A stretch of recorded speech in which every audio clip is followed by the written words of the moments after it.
மதுரையில நடிகர் விஜய் அவர்கள் ஒரு எழுச்சியான மாநாட்டை நடத்தினார். நேற்றைக்கு இது திராவிட முன்னேற்ற கழகத்தின் சார்பாக சிறப்பான ஒரு மாநாடு நடந்திருக்கு. இது இரண்டுக்கும் உள்ள வித்தியாசம் பத்தி நீங்க என்ன நினைக்கிறீங்க? அது ஆர்கனைஸ்ட் திமுக பண்ணது, அன்ஆர்கனைஸ்ட் அவங்க பண்ணது.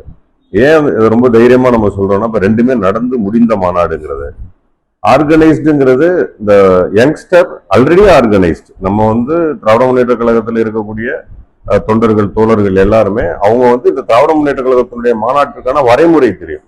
இது எப்படி நடந்துக்கணும், அவங்க ஒரு மாவட்ட கழக இருக்கக்கூடிய நிர்வாகிகள் என்ன சொல்றாங்க, அதை சொல்றதை எப்படி கேட்கணும், வேன்ல எப்படி போகணும், பைக்ல போனா எப்படி போகணும், அங்கே போய் உட்கார்ந்து, அதாவது இந்த கண்டிஷன்ஸ் எதுக்கு தேவைப்படுதுன்னா, இது ஒரு கைண்ட் ஆஃப் ஸ்கூல் தான். திராவிட முன்னேற்ற கழகம் என்பது ஒரு பள்ளி தான். அது அப்படிதான் நம்ம அதை வச்சிருக்கிறோம். அதனாலதான் இந்த ஆர்கனைஸ்டா இருக்கு. அதுக்கு பெரிய எடுத்துக்காட்டு இருக்கு. நேற்று விழா முடிஞ்சிருச்சு. விழா முடிஞ்சதுக்கு அப்புறம் ஒரு போட்டோ எடுத்துருக்காங்க. சேர் ஒரு இன்ச்சு கூட நகராம அப்படியே இருக்கு. அந்த சேரை தள்ளி விட்டு கூட போல. ஆனா இதே மதுரை மாநாட்டை பாத்தீங்கன்னா, அந்த சேர் எல்லாம் உடைச்சு போட்டு 1,00,000 சேர் உடஞ்சு போச்சு, 2,00,000 சேர் உடஞ்சு போச்சுன்னு எல்லாம் புலம்பிக்கிட்டு இருக்கிறான்.